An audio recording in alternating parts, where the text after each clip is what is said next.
नमस्कार, रेसिपी सफर चॅनेलवर पुन्हा एकदा सगळ्यांचं खूप खूप स्वागत. आजच्या भागात आपण अतिशय इंटरेस्टिंग आणि अगदी नवीन रेसिपी बघणार आहोत. मिरचीचा पराठा आणि सफरचंदाची चटणी. अगदी युनिक कॉम्बिनेशन आहे आणि अतिशय टेस्टी लागतं. नक्की ट्राय करा ही डिश आणि कमेंटमध्ये सांगायला विसरू नका तुमची डिश कशी बनली. बघा किती पदर सुटलेले आहेत आणि अतिशय सुंदर टेस्टी बनतो हा पराठा. एकदा जर ही डिश तुम्ही बनवलीत तर पुन्हा पुन्हा बनवण्याचा नक्की मोह होईल. ज्यांना तिखट खाण्याची आवड आहे त्यांच्यासाठी ही डिश अगदी पर्वणी ठरणार आहे.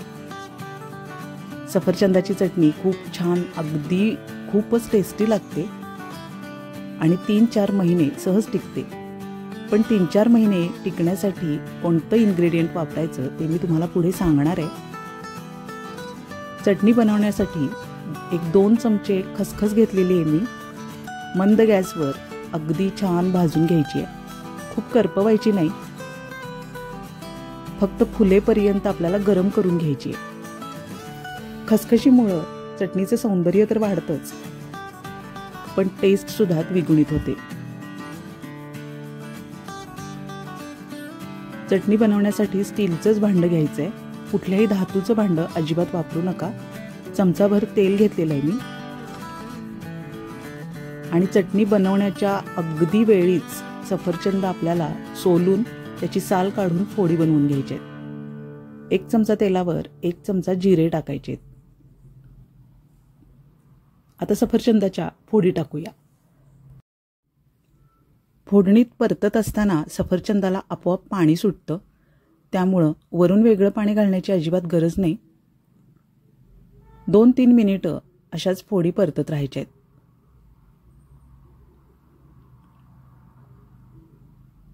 तुम्हाला जर जास्त प्रमाणात बनवायची असेल चटणी तर त्या प्रमाणात तुम्हाला मसाल्यांचं प्रमाण वाढवायला लागेल.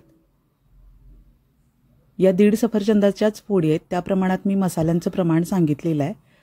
मसाल्याचा अगदी छोटा चमचा वापरायचा आहे, त्या प्रमाणात मसाले वापरायचे आहेत. 2-3 मिनिटं झाकून आपल्याला वाफ देऊन घ्यायचे आहेत. आता पुन्हा एकदा परतून घेऊया. थोड्या सॉफ्ट झालेल्या आहेत फोडी. आता आपण मसाले टाकायला सुरुवात करायची आहे. ही भाजून ठेवलेली खसखस आणि दालचिनीचे 3-4 तुकडे टाकायचे आहेत. दालचिनी पावडर सुद्धा खूप छान स्वाद देते. अर्धा चमचा हिंग टाकायचा आहे. त्यानंतर सुंठ पावडर टाकायची 1 चमचा. वेलची टाकायची आपल्या आवडीप्रमाणे. वेलची पावडरच आहे पुन्हा एकदा. जिरे मिरे पावडर टाकलेली आहे. जिरे मिरे कच्चेच मिक्सरला वाटून घेतलेले आहेत. आणि त्यानंतर ही आहे काश्मीरी मिरची पावडर, चवीप्रमाणे टाकायची आहे. काश्मीरीच वापरा, तिखट मिरची पावडर वापरू नका. चवीप्रमाणे मीठ टाकायचं आहे आणि काळं मीठसुद्धा भुरभुरून घ्यायचं आहे. काळ्या मिठामुळं खूप छान चटपटीत टेस्ट येते. आता सगळं हे परतून घ्यायचं आहे म्हणजे मसाले एकजीव व्हायला सुरुवात होईल.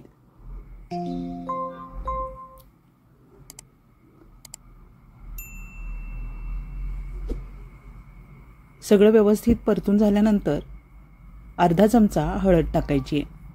हळदीमुळं रंग आणि स्वाद दोन्ही वाढतो. लक्षात ठेवा, मी इथं पाण्याचा अजिबात वापर केलेला नाही आहे. आता सफरचंद जेवढे असतील फोडी तेवढे त्याच्या निम्मी साखर वापरायची आहे आणि साखरेच्या निम्मं पाणी घ्यायचे. याच्यापेक्षा जास्त पाणी अजिबात टाकू नका, नाहीतर चटणी पाणी पाणी होऊ शकते. सफरचंदाच्या निम्मी साखर आणि साखरेच्या निम्मं पाणी हे प्रमाण अगदी योग्य आहे. आता 4 ते 5 मिनिटं सगळे मसाले आणि साखर एकजीव होईपर्यंत आपल्याला शिजत ठेवायचे. 4-5 मिनिटांनंतर पाण्याचा अंश निघून जातो आणि फक्त साखरेचा पाक उरतो. तोपर्यंत आपल्याला ही चटणी शिजवून घ्यायची आहे.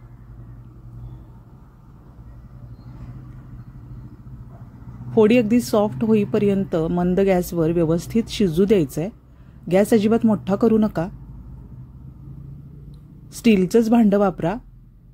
तांबा, पितळ किंवा लोखंडाचं भांडं अजिबात वापरायचं नाही आहे. आता लिंबू पिळून घेऊया. एवढ्या प्रमाणासाठी अर्धा लिंबू पुरेसा आहे. 3-4 महिने जर तुम्हाला चटणीचं शेल्फ लाईफ वाढवायचं असेल तर 2 चिमूट सायट्रिक ॲसिड वापरायचं आहे. त्यामुळं आरामात चटणी टिकते. बाहेरगावी राहणारे विद्यार्थी किंवा नातेवाईकांना जर तुम्हाला द्यायची असेल तर सायट्रिक ॲसिड वापरणं गरजेचं आहे. त्यामुळं चटणी अगदी बिनधोक 3-4 महिने टिकते. पण तुम्हाला पाण्याचा अंश निघून जाईपर्यंत चटणी व्यवस्थित शिजवून घ्यायला लागेल, तरच हे शक्य आहे. फोडी सॉफ्ट होईपर्यंत आपल्याला व्यवस्थित चटणी काळजीपूर्वक परतत राहायचे. अजिबात घाई करू नका या स्टेजला. फक्त साखर उरेपर्यंत, दाटसर पाक होईपर्यंत आपल्याला शिजू द्यायचे आहे.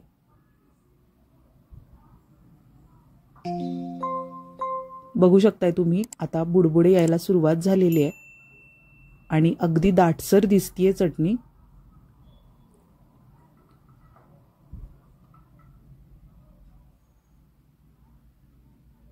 तुम्हाला जर पेस्ट आवडत असेल तर या स्टेजला आल्यानंतर चटणी थोडी थंड होऊ द्या आणि त्यानंतर तुम्ही मिक्सरला फिरवून घेतलं तरी चालेल. त्यामुळं अगदी तान्ही बाळं किंवा वडीलधाऱ्यांना खाण्यासाठी ते सोयीस्कर ठरेल. आता गॅस बंद केलेला आहे मी आणि काचेच्याच भांड्यात ही चटणी आपल्याला स्टोअर करून ठेवायची आहे. अगदी थंड झाल्यानंतरच झाकण झाकायचे.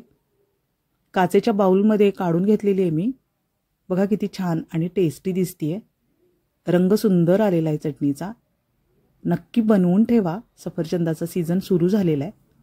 आता पराठ्याची तयारी करूया. पराठा बनवण्यासाठी लसूण घेतलेलं आहे मी, हिरव्या मिरच्या आणि चमचाभर जिरे आहेत. हे सगळं वाटण करून घ्यायचं आहे आणि त्यानंतर थोडीशी मेथी घेतलेली आहे. स्वच्छ धुवून घ्यायचं आहे हे सगळं. पुदिन्याची पानं घेतलेली आहेत थोडीशी आणि कोथिंबीर आहे. हे सगळं आपल्याला एकत्र चिरून घ्यायचं आहे. त्यानंतर आहे चमचाभर तीळ. पराठ्यासाठी लागणारं पीठ मळून घेऊया. ठेचा बनवून झालेला आहे आणि भाजीसुद्धा चिरून तयार आहे.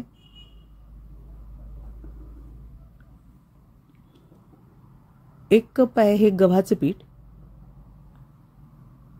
आणि त्यानंतर तेवढ्याच प्रमाणात घ्यायचं आहे मैदा. तुम्ही फक्त गव्हाचं पीठ घेऊ शकता. जिरे मिरे पावडर टाकलेली आहे. हिंग टाकायचं आहे. चवीप्रमाणे मीठ सुद्धा टाकूया.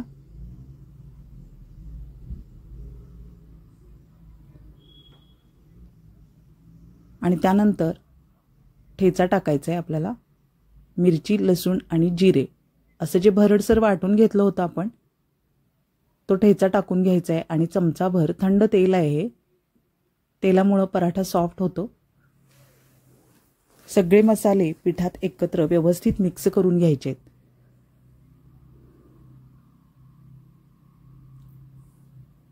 गव्हाचं पीठ आणि मैदा दोन्ही वापरल्यामुळं पराठा कुरकुरीत होतो आणि त्याचे पदर सुटायला मदत होते.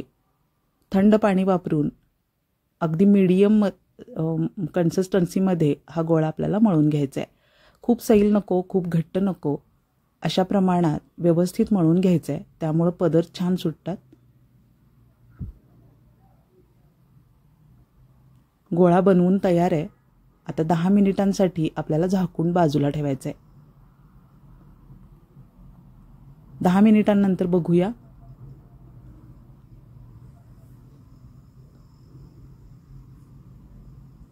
थोडासा तेलाचा हात लावून पुन्हा एकदा आपण गोळा मळून घेऊया.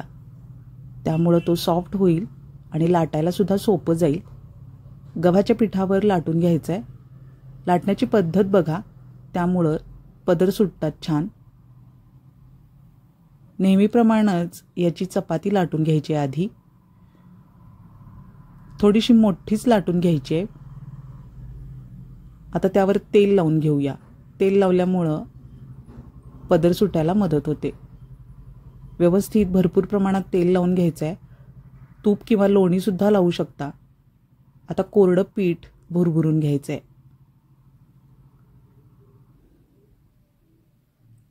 चिरून ठेवलेली भाजी आपण पसरून घेऊया. फक्त कोथिंबीर असेल तर कोथिंबीर सुद्धा फक्त वापरू शकता. थोडेसे चिली फ्लेक्स टाकायचे आहेत. लक्षात ठेवा, आपण वाटणात हिरवी मिरची वापरली होती, त्या हिशोबाने चिली फ्लेक्स टाकायचे आहेत.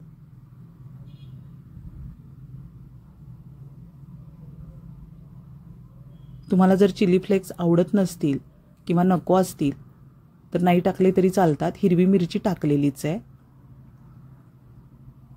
आता लहानपणी जसं आपण पंखा बनवत होतो त्याप्रमाणे या चपातीच्या घड्या करत जायचे.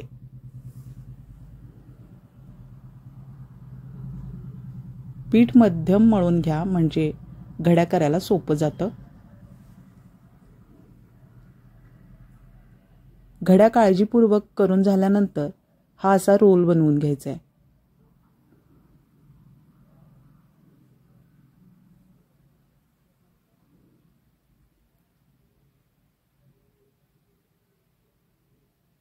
बघू शकताय तुम्ही, पदर सुटलेले आहेत छान आत्ताच.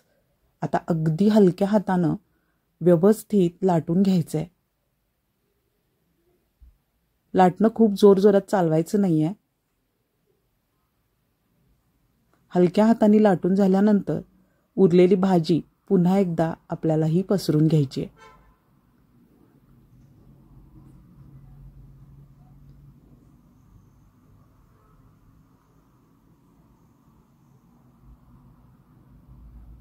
आता अजून थोडे चिली फ्लेक्स घेतलेले आहेत मी. आपल्या आवडीप्रमाणे कमी जास्त करू शकता. आणि त्यानंतर हे काळं मीठ आहे. काळं मीठ टाकायला अजिबात विसरू नका. काळ्या मिठामुळंच या पराठ्याची टेस्ट अगदी द्विगुणित होते. त्यानंतर या सगळ्या भाज्या आणि फ्लेक्स आपल्याला हळूवार लाटणं फिरवून दाबून बसवायचे आहेत, म्हणजे ते सुटून येणार नाही भाजताना. अगदी हळूवार हाताने लाटणं फिरवायचं आहे.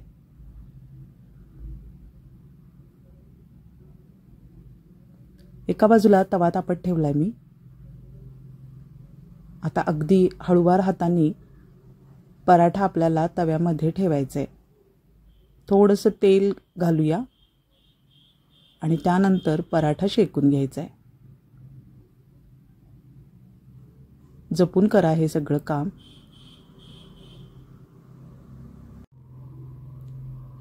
कडेने तेल सोडा, म्हणजे पदर छान सुटतात.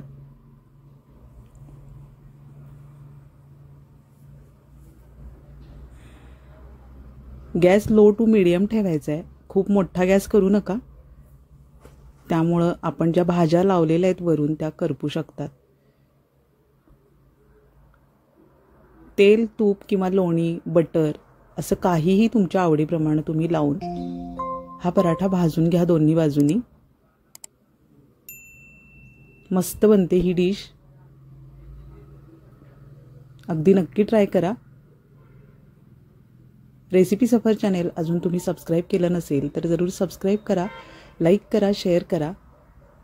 नवीन व्हिडिओच्या नोटिफिकेशनसाठी हे सगळं गरजेचं आहे. बघा, झालेला आहे पराठा भाजून. पुन्हा भेटूया नवीन भागात नवीन रेसिपीसह.